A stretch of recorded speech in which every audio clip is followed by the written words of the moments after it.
The polished surface of a grand desk gleams under the harsh light of an imposing office. Behind it sits Amara Johnson, a woman whose presence commands attention.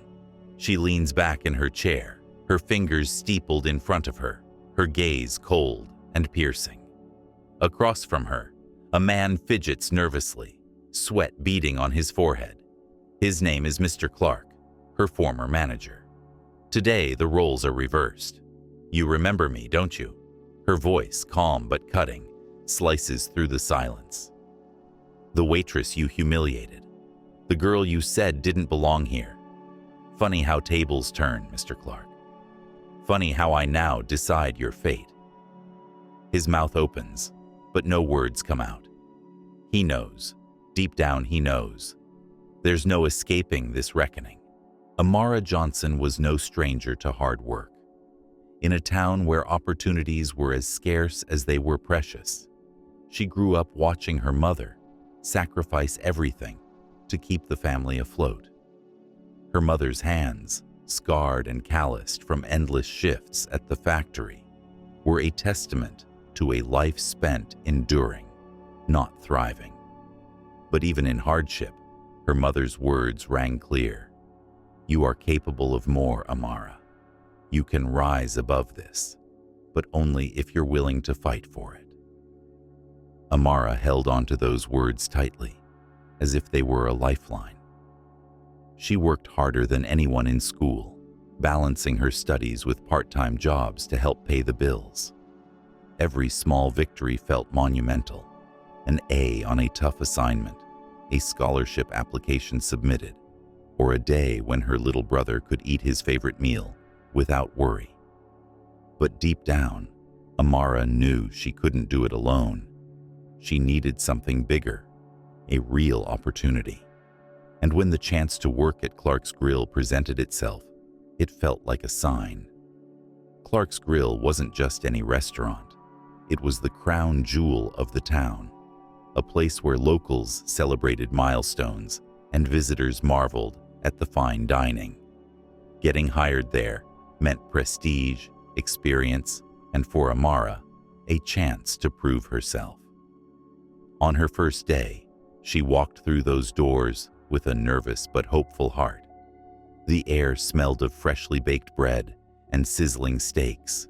The uniform, a crisp white shirt and black apron, felt like armor, a symbol of the start of something new. But not everyone saw it that way. From the moment she met him, Mr. Clarke made it clear she wasn't welcome. His eyes didn't scan her resume or assess her performance. Instead, they lingered on the things she couldn't change: her skin, her heritage, her very presence. To him, she wasn't an ambitious young woman. She was an inconvenience. "New girl?" he barked, barely looking up from his clipboard. "Don't expect any handouts here. This isn't charity." Amara's polite smile wavered, but she refused to let his words break her spirit. She nodded, eager to prove herself through hard work. She didn't need kindness, just a fair chance. But fairness was the last thing Mr. Clarke had in mind. From the start, Amara noticed the difference in how she was treated. The tasks he gave her were harsher than those assigned to her co-workers. Scrubbing the grease-stained floors after hours, carrying heavy trays meant for 2 people alone, or taking the closing shifts no one wanted. At first, she told herself it was part of the job. Everyone started at the bottom, didn't they? But the whispers of her coworkers told another story. "He's always like this with people like you," one waitress murmured in passing. "Just keep your head down, girl," another said. Amara nodded silently, biting back the questions she wanted to ask. What did they mean? People like her. Why didn't anyone stand up to him? And how long would she have to endure it? Amara's shifts stretched into grueling marathons of humiliation and hard labor. Yet, she never let her smile fade in front of customers. She greeted them warmly, delivered their meals with care, and silently hoped they wouldn't notice the exhaustion in her eyes. Each night, as she trudged home, her feet aching and her spirit battered, she reminded herself why she was doing this. "This isn't forever," she whispered to herself, clutching her worn-out shoes. "It's a step forward." But for Mr. Clarke, it was a game of power. He pushed her harder and harder, waiting for her to break. And then, one fateful night, he decided to make an example of her. Amara had barely turned around when the tray slipped from her hands, the weight of the plates toppling to the floor. The crash silenced the restaurant. For a moment, all eyes were on her. "Unbelievable!" Mr. Clarke's voice rang out, sharp and cutting. "Can't even carry a tray. Maybe you're just not cut out for this kind of work." He didn't stop there. In front of the entire staff, he berated her, his words dripping with disdain. And as the final blow, he fired her on the spot. "This isn't the place for someone like you," he said, his voice loud enough for everyone to hear. Amara stood there, her hands trembling, her cheeks burning with humiliation. She wanted to cry, to scream, to defend herself, but instead, she walked out with her head held high, vowing that one day she would show them all what she was truly capable of. From the very first moment Amara walked into the restaurant, the atmosphere shifted. It wasn't the hum of the bustling kitchen or the chatter of satisfied customers. It was the weight of his gaze. Mr. Clarke, seated at the bar with his arms crossed, watched her like a hawk. Not with curiosity or the measured assessment of a professional, but with something darker, a simmering disdain that made her stomach churn. He didn't greet her with a handshake or a welcoming word. Instead, his first comment dripped with condescension. "So, you're the one they hired. Guess they didn't tell you this isn't the kind of place for mistakes." His eyes lingered, not on her resume, not on her qualifications, but on her skin, her posture, her presence. Amara felt it like a slap, but she stood tall, clutching her apron as if it could shield her from what was to come. At first, the insults were subtle, like tiny splinters that pricked, but didn't pierce. "You should smile more," Mr. Clarke would say, his voice laced with mockery. "Customers might actually like you then." Or, "Why don't you try to blend in more? It'll make everyone more comfortable." It was always you. Never the team, never the process, just her. But subtlety was never his strength. As the days turned to weeks, the veneer of professionalism gave way to open hostility. The tasks he assigned her were grueling, scrubbing the kitchen floor long after everyone else had clocked out, carrying trays overloaded with plates that should have required 2 people, or taking tables notorious for rowdy customers and bad tips. Her coworkers noticed. Some pitied her, others avoided her, afraid to draw Mr. Clarke's ire onto themselves. Whispers filled the air whenever she wasn't around. "He's always like this with people like her. It's not fair, but what can we do?" Amara heard the whispers but chose not to react. She worked harder, faster, and with more precision than anyone else on the floor. She knew she couldn't afford to falter, not even for a second. But no amount of effort was enough for Mr. Clarke. There were nights when he would stand over her shoulder, his breath heavy with impatience, his eyes scanning every movement she made. The tension was suffocating. She could feel his presence, waiting, watching, almost willing her to make a mistake. And then one night, it happened. The tray hit the ground, the plates and glasses scattering like shards of her pride. Amara froze, her heart pounding in her chest. She bent down quickly to clean the mess. But before she could reach the first piece of broken glass, his voice boomed across the room. "Unbelievable," Mr. Clarke barked. "Can't even carry a tray? Maybe this job is too much for you." All eyes were on her now. Co-workers, customers, even the kitchen staff peeking through the window. Her cheeks burned with humiliation as she stood, glass shards in her trembling hands. "I told them hiring you was a mistake," he sneered, his voice dripping with triumph. "Maybe you should stick to something simpler, something more your speed." The room remained silent, the weight of his words pressing down on her like a physical force. No one spoke up. No one intervened. They just watched as he stripped her of her dignity in front of everyone. In that moment, Amara wanted to fight back, to scream, to make him see the strength he was so desperate to overlook. But she didn't. She didn't cry. She didn't argue. Instead, she walked to the back room, removed her apron, and handed it to him. "Thank you for the opportunity," she said, her voice steady, despite the storm raging inside her. "I'll make sure I never waste it again." His laughter followed her out the door, but Amara didn't look back. She knew this wasn't the end of her story. It was only the beginning. That night, Amara vowed to herself that she would return, not as a waitress, but as someone Mr. Clarke could never dismiss again. And someday, he would see her not as someone to humiliate, but as someone to fear. Amara was no quitter. Each cutting remark, every cold glare, and all the unfair treatment she endured only strengthened her resolve. Her days were long, and her nights even longer. After grueling shifts filled with humiliation, she would walk home, drop her tired body into a creaky chair, and pull out her textbooks.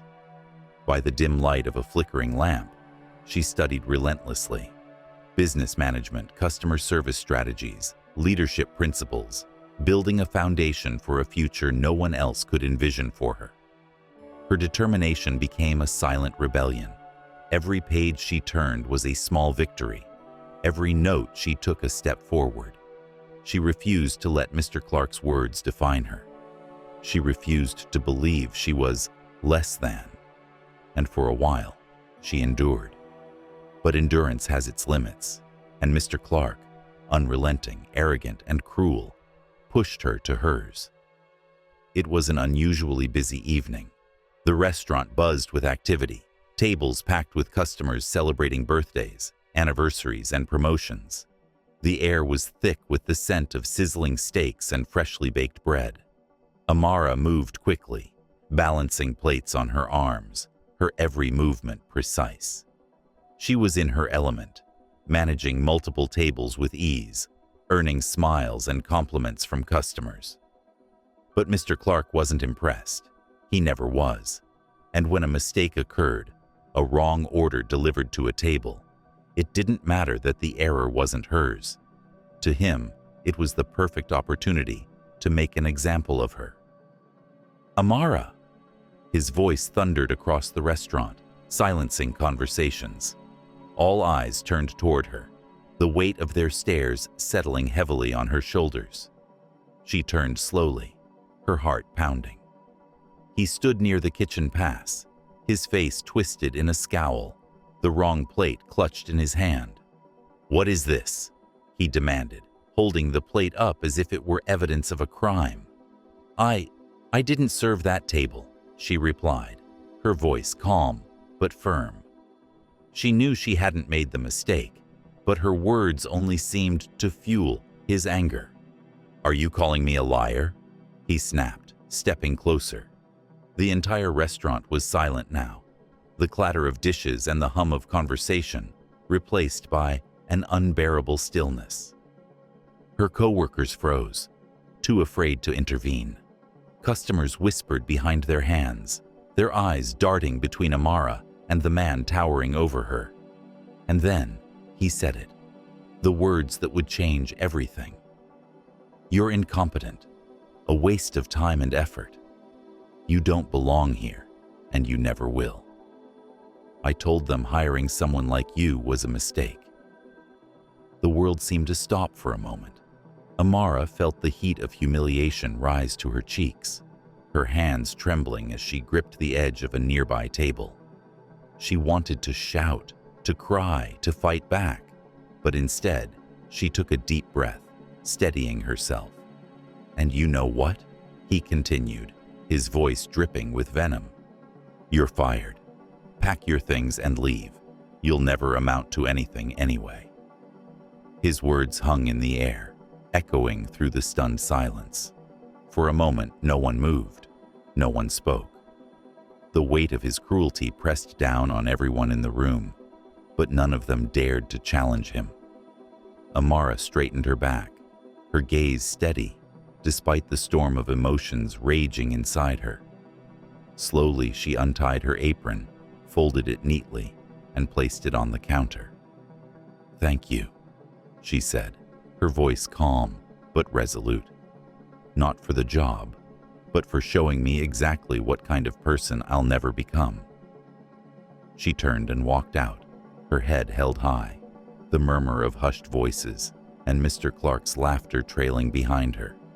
But as the door closed behind her, she made a vow to herself.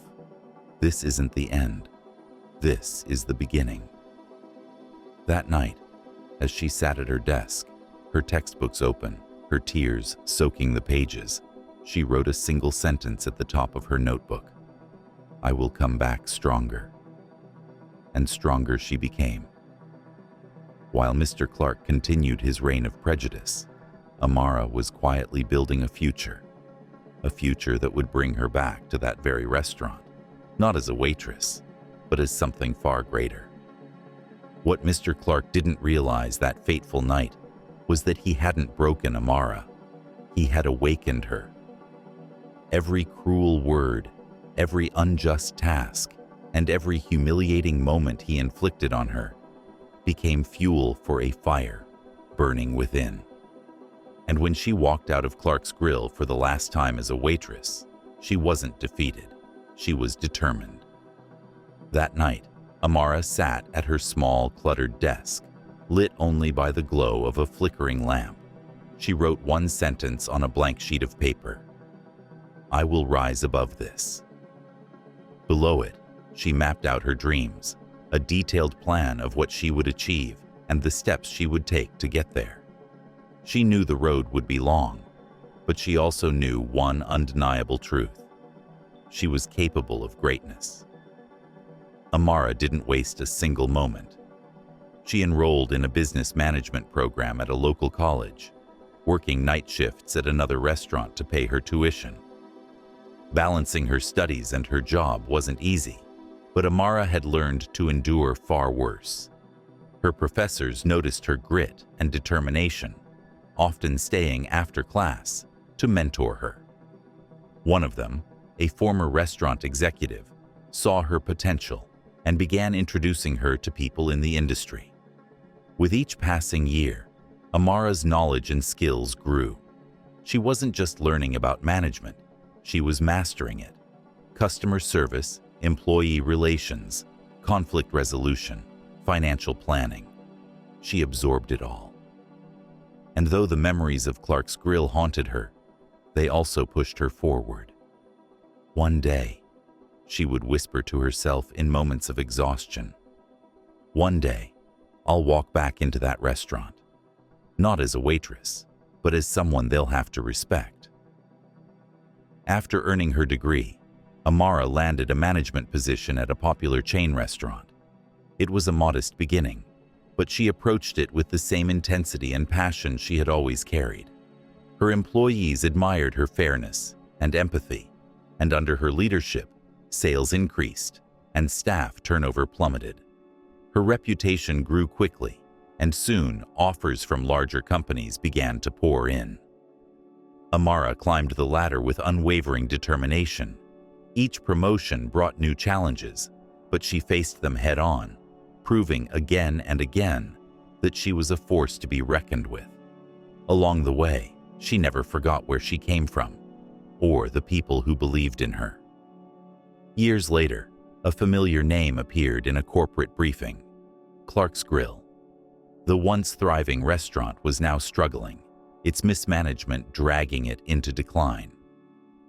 The parent company had decided to restructure, appointing a new regional manager to oversee operations. And when the offer came to Amara, she didn't hesitate.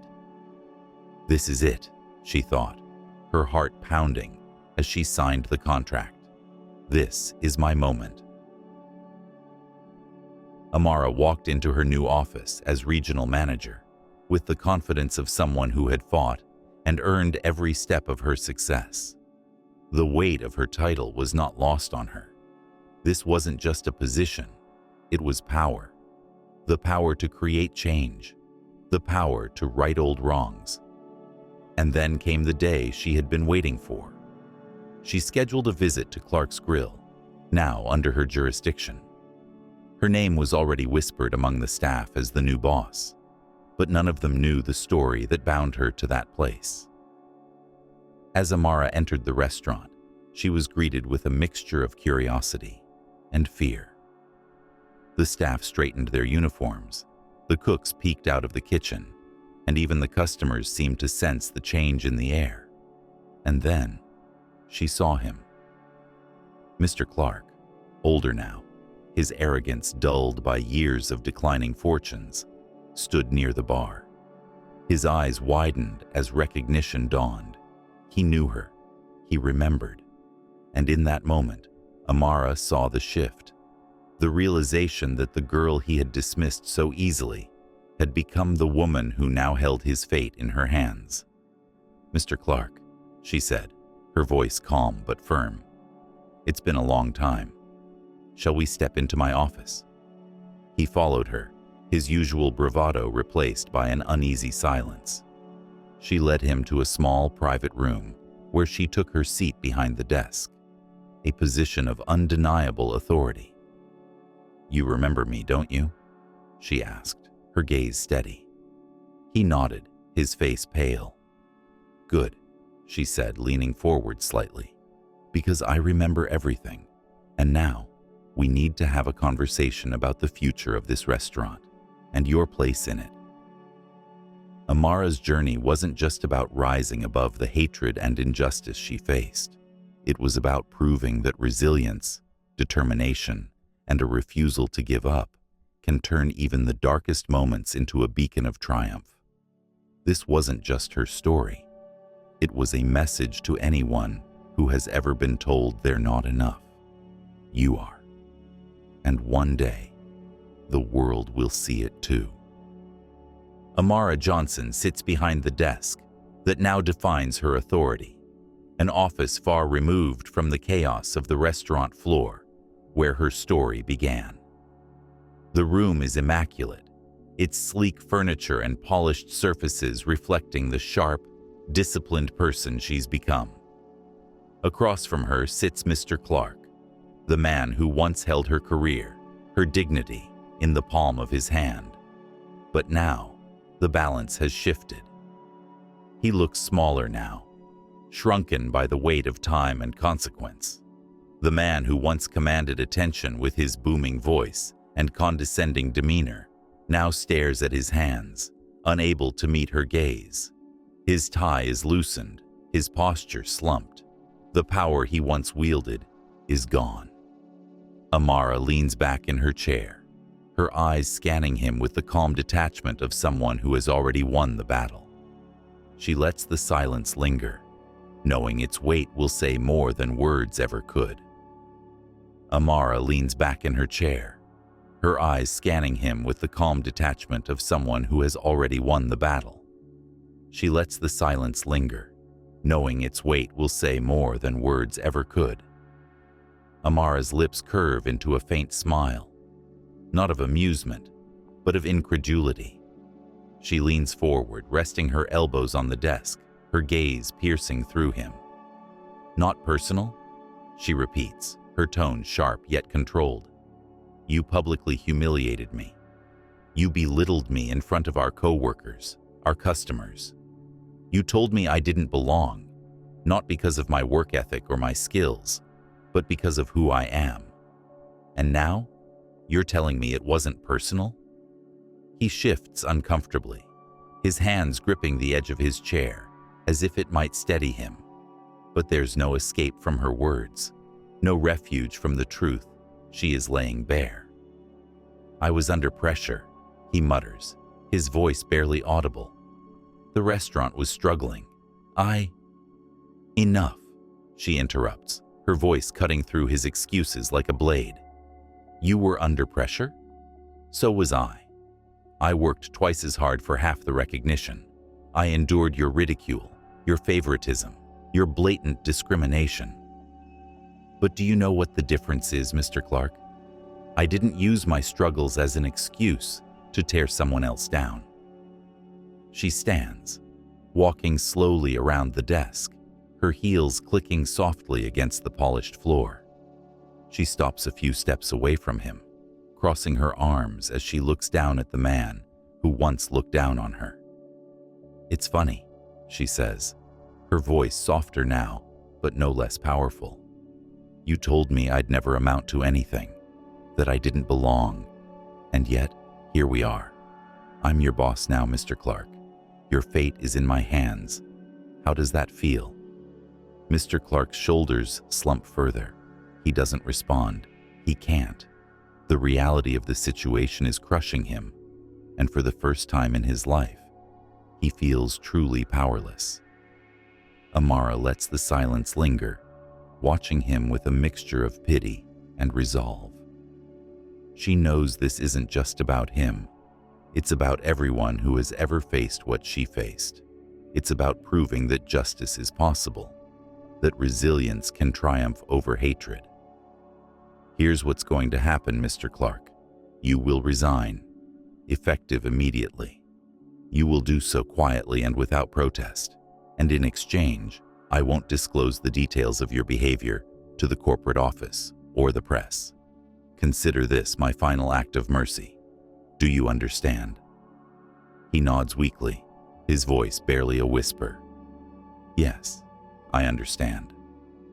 Amara straightens, her shoulders squared, her head held high. She walks back to her desk and takes her seat, signaling the end of the conversation.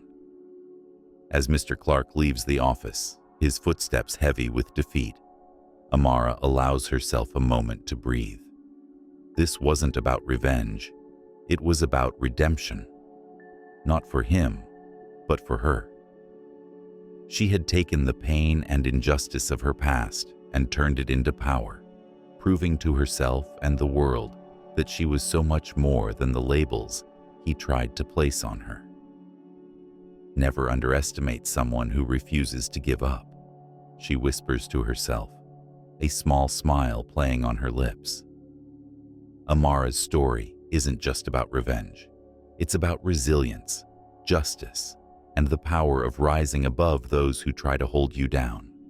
It's a reminder that the tables can turn, and when they do, the world watches. Never underestimate the strength of someone who refuses to give up.